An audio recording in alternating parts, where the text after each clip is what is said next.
What's up, everybody? It's your favorite twins with Danny DeVito and Arnold Schwarzenegger's favorite nerd. And today we are looking at the Star Wars Black Series Target exclusive Gamorrean Guard and the Star Wars Black Series shared exclusive with GameStop and Barnes & Noble, I believe. And I could be wrong about that. Commander Wolffe. Shout out to Randy. He helped me track down some of this stuff. And let's not take up too much more time and jump right into accessories. So Wolffe comes with 2 pistols. There's no detailings or anything, but there's decent enough sculpt work. He comes with 2.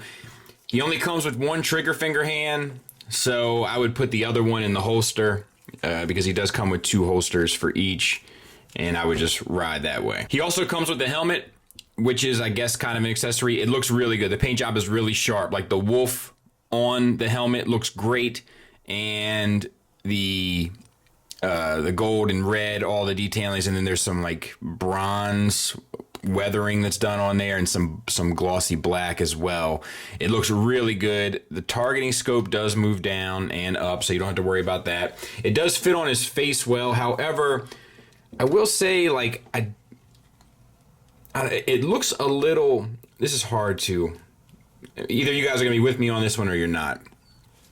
But it looks a little bit Clones War cartoonish. I know that's where he's from. I get it. But a lot of times with the animated stuff, they give it a more real looking Black Series look, like they do with the face sculpt underneath, you know?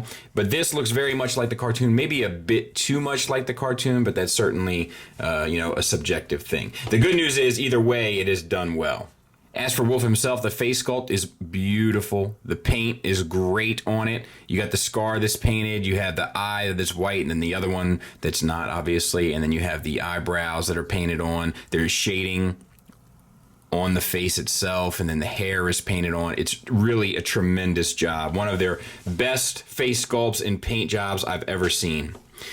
So the head is on a ball peg on a hinge, a ball hinge, I guess. And you can get up to there, down to there, and then side to side, so no problems. Now, there is this base is white, and then the gray and the black is painted on, and where the chin meets the black of the undersuit, it is chipping off a bit. Individual results will vary, I'm sure, but it's something worth noting.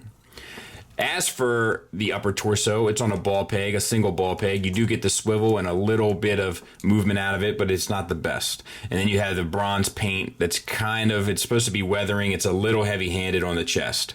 For the shoulders, you have disc hinges. This armor here is a little bit of an issue. It's supposed to go over top on this one. This one gets a little gummed up. I don't know if I might have to get some hot water on that and work it out. But once you get it over top of the armor, you'll get the almost 90 degrees, bicep swivel, double hinged elbow, wrist swivel, and hinge in out. The gray paint is added to this, I believe. I think this is black plastic, and then the white and gray is added. And it's done really well. There's some heavy-handed weathering on there. And then the gray and white is done here and looks really good as well. And then the shoulder patch looks amazing. Both this side and this side are right on the money. And then a little extra white accent there on the forearm. Like I said before, he does have 1 trigger finger hand and then 1 just holding hand, and then he has 2 guns, so that's a little bit of an issue. My general rule or suggestion, I guess, with Hasbro and this sort of stuff, provide the hands for the weapons that you have. If you don't provide the weapons for 2 hands, make 1 hand opposing hand. Like, it's not really rocket science, and it helps us as collectors with options. Or provide extra hands. I'm good with that too, like they do with Spider-Man. So we have the floating belt that's attached, and then we have this piece underneath. It's not attached, it's elastic, and then it has the material off. The gray is painted on there and done pretty sharp. It's a little touch and go there around the sides. However, I think you can easily write that off to just weathering of being in the battlefield, so I'm good with that. The holsters do hold the guns, as we talked about. We have T-jointed ball joints for hips to get you the legs out to there, forward to there, and back to there, so a pretty good run. Thigh swivel at the armor cut, which is always the nice way to do it. Double hinge knee, that isn't too bad. And then we have this piece here, which I'm guessing is gray plastic, and then they painted the white. Either way, they did a good job, because honestly, I can't tell. It might be white with the... No, I think that's got to be gray. Either way, they did a great job. Looks fantastic. The gray and white and black are almost seamless. So seamless that I can't tell what's what, but I'm guessing it's gray plastic. All right, and then we have hinges with a peg for the ankles, so you can get ankle tilt up, which is really what matters. Not much of one down, that's fine. And then it swivels for a bit of a rocker, so that works. And there's the back of the figure. You got the little sculpt work detailings and such. Honestly, it's a really great effort. Next up, we have the Gamorrean Guard. He's the Target exclusive, and he comes with 2 battle axes and 1 staff. The nice thing about this, it's nice on many levels. For one, he comes with 2 holding hands, and he comes with 3 melee weapons, so no complaints there. For 2, we have paint all over this thing between the axe blade, the weathering of the axe, and then the brown on the staff. Like, it's all detailed. This is the only one that doesn't get a whole lot of love, and there's still some like weathering done on the tip of this thing, so to speak. All right, what else is nice about it? The other nice thing about it is a lot of people are going to troop build the Gamorrean Guard. So if you get 3, you can have 3 with, different weapons, different variations of weapons. Like, there's a lot of options there, and for your display, that's a nice thing to have. So that's thoughtful of them, and they're done well. And the good news doesn't really stop there with this guy. He's pretty much on the money. So if you look at the head sculpt, it's great. The paint is great. It's maybe a little heavy-handed on the top of the nose, but I think easily forgivable. Let me point out some nice stuff about it. So you have this green base. You have fading from this green to this beige, and then this brown around the lips. You have the teeth that are painted. You have that same beige fading underneath the bottom lip. You have under the eyes painted that brown, and then you have the eyeballs painted. Then you have the horns that are painted, and then you have the whole helmet assembly, which is this brown, I believe, and then is painted a darker brown, a silver, a black wash around the edges to kind of give shadowing to the brown, and then it sits nicely on the head itself. For articulation wise, it's a ball hinge. So, but it's actually reversed. So the hinge is in the head, and it might just be a hinge swivel. I think it's a ball peg that sits into the neck. So it's like an upside down ball hinge from what you're used to with most Marvel Legends and older Black Series. So you get the swivel, and you get up down. It's a little limited, but I don't think you'll have any issue getting imposed to where you'd like him to be. One thing I forgot to mention, because I was so taken back by the paint, is the jaw is on a separate hinge, so you can open up, and you got tongue painted in there as well. We have this floating strap that's all black, and then you have the silver painted on the belt loop, so that's fine. You have the the shirt that he's wearing, that's a light brown with a heavy wash that looks amazing over top. And then you have the shoulder pads here, which are silver. They're painted silver anyway. This one is connected to the shoulder, this top one. And then the bottom one sits on the shoulder of the figure on disc hinge, which gets you perfect articulation out to 90 degrees and a seamless sculpt for the most part. The strap is painted and washed. The undershirt is painted and washed. And then you have the skin tone.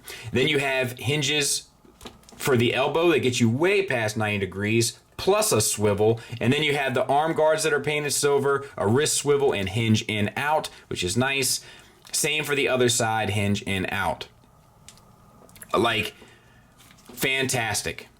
Really, really, really well done. So you have the abdomen joint, which is a ball peg. It's got a huge range of motion on it, so you can get him over to the side, forward and back, the waist swivel, the whole bit.